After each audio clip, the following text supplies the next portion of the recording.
بوډا او د لیوانو پلونه. لیکوال نصیر احمد احمدي. 9مه برخه. غږ یې جړغونی شو. ابا که مور مې ژوندۍ وای نه به یې نه راته ویلي.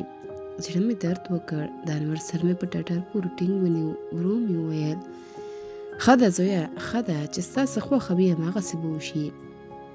بوډا وټوخل او خبرې پرې شوې. ما وویل کاکا نن بیا ډېر پرې خبرې ټوخېږي. ده وخندل. څنګه یې کې زوړ انسان د زوړ موټر غوندې تل به یې پروزې خرابې وي. په خبره کې ور ولوېدم. که سهار تاوه ښه وه د ولسوالۍ بازار ته ځم د کور له سودا سره به تا ته د ټوخي دوا هم راوړم. ده وپوښتل منډونه شته؟ ځواب مې ورکړ کلیو ته نه خو بازارونو ته پلونه تللي دي پر تللو پلونو تګ کولی شم. دی غلی شو. ما وویل ښه نو د انور خبره دې ومنله؟ شونډې یې وخوځېدې. هو زویه چاره څه وه؟ میاشت وروسته مې انور ته کوژده وکړه. د کوژدې مراسم ساده وو ځکه په هماغه ورځو کې د انور د خسرګنۍ څوک مړه وو. خو واده ته یې بیا حیران شوم که څه هم چې ولور په منځ کې نه وو. خو د واده مصرفونو داسې وسنډلم چې د ولور د بلا پرې وګرځي. د سویتا سینګار، ګلپوش، موټر، د واده د کمیس کرایه، فلم اخیستل، ساز، د هوټل مصرف، زیورات او د ټولو لا خټه ویستلم. واده ته ډېر خلک راغلي وو خو ما یو هم نه پکې پیژنده. ما تر واده د مخ انور ته ویلي وو چې که خپلوان نه لرو یو څو کلیوال به راوغواړو. هم به یې ګیلې نه وي کړي او هم به درانه ورباندې ښکاره شو. خو د ده زړه نه و. ویلي چې دوی له ښاري ژوند سره بلد نه دي. د یوې خوا به له ببرو ګیرو خوړو لنګیو او اوږدو لمنو سره دلته څنګه ښکاري او له بلې خوا که د دې خلکو په تېره بیا د ښځمنو جامې وویني په ټول ولس کې به لمن پر سر ورواړوي. انورن په ما هم ګیره لنډه کړه. توره دریشي یې واغوسته او په لومړي ځل یې نیکټه یې راوتړله. د 1482 لمریز کال د سور پر 18مه واده وکړ. بوډا غلی شو او زه وپوهېدم چې له ده سره په عکس کې ولاړه نجلۍ د ده انګور ده. وروسته یې په ټیټ غږ وویل انور د واده د مخه لا په 3 مکریانو کې یو کور کرایه کړی و. کور په 2م پوړ کې و. 3 کوټې یو تشناب او پخلنځی یې لرل. د هر هغه څه چمتو کړي وو چې یو خواري کور اړتیا ورته لري. په کوټو کې ایراني غالۍ ویړې وې. پخلنځي ته یې رنګارنګ لوښي اخیستي وو او په هره کوټه کې یوه المارۍ دیوال ته درولې وه. له انور سره مې یوه اونۍ تېره کړه که څه هم چې دی اوس د ښځې خاوند و خو بیا به یې هم د پخوا غوندې تر ویدېدو د مخه زما په ټټر سره لګوه. په 8 مخصوصن مې ورته وویل زویه اوس د کور بسیا شو سهار ته له خیره درنه ځم. یو دم یې زما له ټټره سر پورته کړ. نیغ کښېناست او ورو وویل ولې؟ ما وخندل. ګوره زه به قره باغ ته لاړ شم. په میاشت نیمه کې به د یو ځل لیدو ته راځم. سترګې یې له اوښکو ډکې شوې او په ګیلمن غږ کې وویل ابا دا خبره دې څنګه په خوله راغله؟ په خندا مې وویل لیونیه څه فکر کوې؟ آیا له تا نه لرېتوب ماته اسانه دی؟ خو په خبره کې راولوېد. ابا ته پوهېږې چې ما ولې د 3 کوټو کور ونیو یوازې ستا لپاره که نه پر موږ 2 کوټې هم ډېرې وي. ورو مې وویل خو زه 2م ځل د خبرو راوار رانه ونیو. ته څه مجبوریت لرې چې له ما نه بیل شي؟ آیا زه دا زغملی نه شم؟ زړه به مې ټک درپسې وچوي او بل تر اوسه خو د مجبوري وه خو اوس کور لرو. زه دې زوی یم. ستا اوسایي زما هیله ده. غواړم چې د پاچاهانو غوندې ژوند وکړې.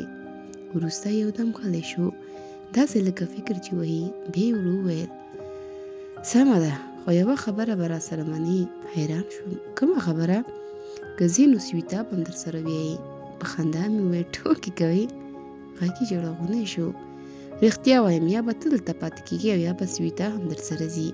پر تندي مې ښکل کړ او په خندا مې وویل ښه ده زویه زه به پاتې شم. په مخ کې وینه وغوړېده. ما زیاته کړه خو یو ځل باید لاړ شم. لنډ وخت بېرته راځم. په خبره کې راولوېد. د څه لپاره؟ ومې ویل د کور یو غم به وخورم. لوښي کودي په کوم ګاونډي ته امانت کېدم او کور به هم یو چا ته وسپارم چې پام ورباندې وکړي. بوډا غلی شو. ما ته یې وکتل او ویې ویل د مکریانو ژوند هم د قطۍ ژوند و. تنګ او زړه نیونکی. ما په لومړي ځل په یو داسې کور کې واړول چې انګړ یې نه درلود. کوټې یې تیاره او ساه نیولې وې. د پخلنځي تشناب او کوټو ورونه یو دهلیز نه خلاصېدل چې 2 ګزه اوږد او 1 ګز سور جوړ شوی و. زه به د ورځې لخوا په کور کې یوازې وم، ځکه انور او میرمن به یې خپلو وظیفو ته تلل. انور په یوه بهرنۍ موسسه کې غټ سړی و او سویتا هم د پخوا غوندې په یوه دولتي روغتون کې کار کوه. ما به خپل وخت ډېر وخت د کتابونو په لوستلو تېروه.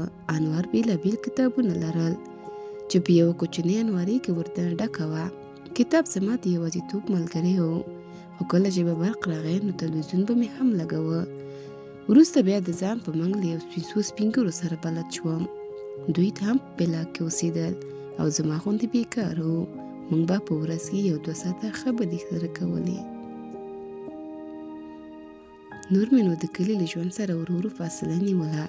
د نګورو په غوښتنه مې جامې بدلې شوې، خولۍ یې راباندې لرې کړه او په کور کې به مې لایور پتلون اغوستی و. پر انور د پخوا غوندې ګران وم، مینه به یې راسره کوله. هر ماخوستن به یې یوه ګړۍ زما په ټټر سره لګاوه او بیا به خپلې کوټې ته تلو. زما لویه بوختیا د کتاب لوستل، د تلویزیون کتل او د ځان په منګ د بلاک له څو سپین ږیرو سره ناسته ولاړه وه. خو له دې سره به مې د کور سودا هم راوړله. سویتا به هر سهار 100 روپۍ له یوه کاغذ سره راته نیولې وې. په کاغذ کې به د هغو خوراکي شیانو نومونه لیکلي وو چې د ماخوستن پخلي ته به پکار وو. ما به هم هر ماسپښین د کور په عمومي وره کې کونجۍ تاوه کړه. مارکېټ ته به لاړم او د لیست له مخې به مې له کوره سره راوړې کڅوړه ډکه کړه.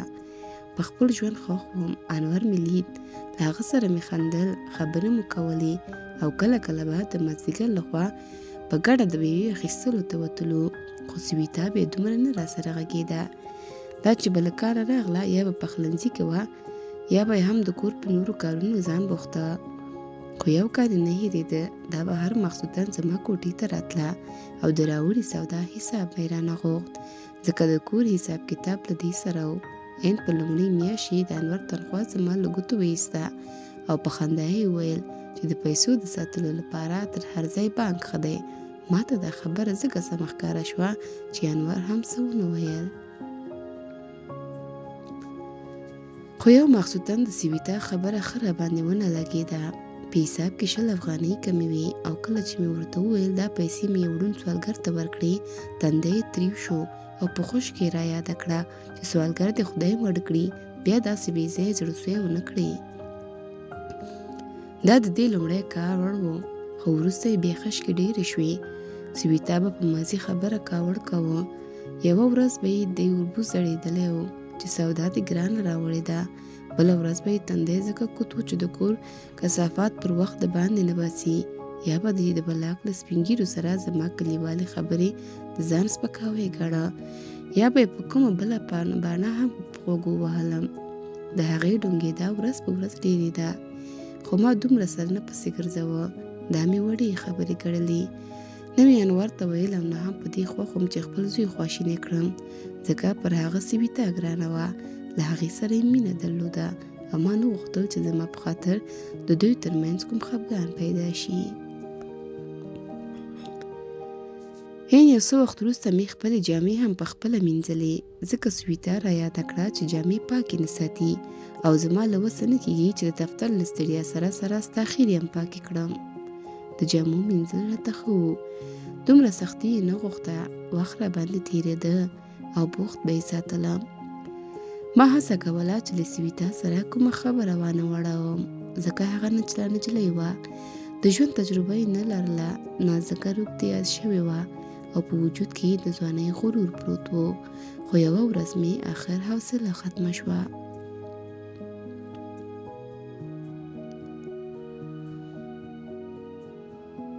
بوډا وټوخل او خبرې پرې شوې. په بیړه مې وویل ولې؟ پرته له دې چې راته وګوري شونډې وخوځېدې. سویتا په هغه ورځو کې رخصتي اخیستې وه، کار ته نه تله. یو سهار یې د برق کتابچه راته ونیوله چې پیسې یې تحویل کړم. موږ ته به په 2 میاشتو کې یو ځل د برق بیل راته. په هغه ورځ هم یوې بانکي څانګې ته لاړم هلته ګڼه ګوڼه ډېره وه. د برق کتابچه مې پر نوبت کې کېښوده او د ورځې پر 11 بجو وار راورسېد. خو کله چې بېرته کور ته راغلم په دهلیز کې مې د سګرټ لوګی په سپېږمو ننوت. وروسته مې په یو نارینه خندا واورېده. بدن مې زیږ شو او په بیړه مې د کوټې دروازه خلاصه کړه. د سګرټ په لوګي کې مې پر سویتا او یو ښایسته ځوان سترګې ولګېدې. دوی څنګ په څنګ دومره نږدې سره ناست وو چې ورلونه یې له یو بل سره لګېدل. دواړو پر غولي یو اوار لوی کاغذ ته چې د انسان ککرې او ډوکې پکې رسم شوي وو وچې سترګې نیولې وې. زما پر وتلو یې سرونه هسک کړل. ځوان اوږدې سړې درلودې.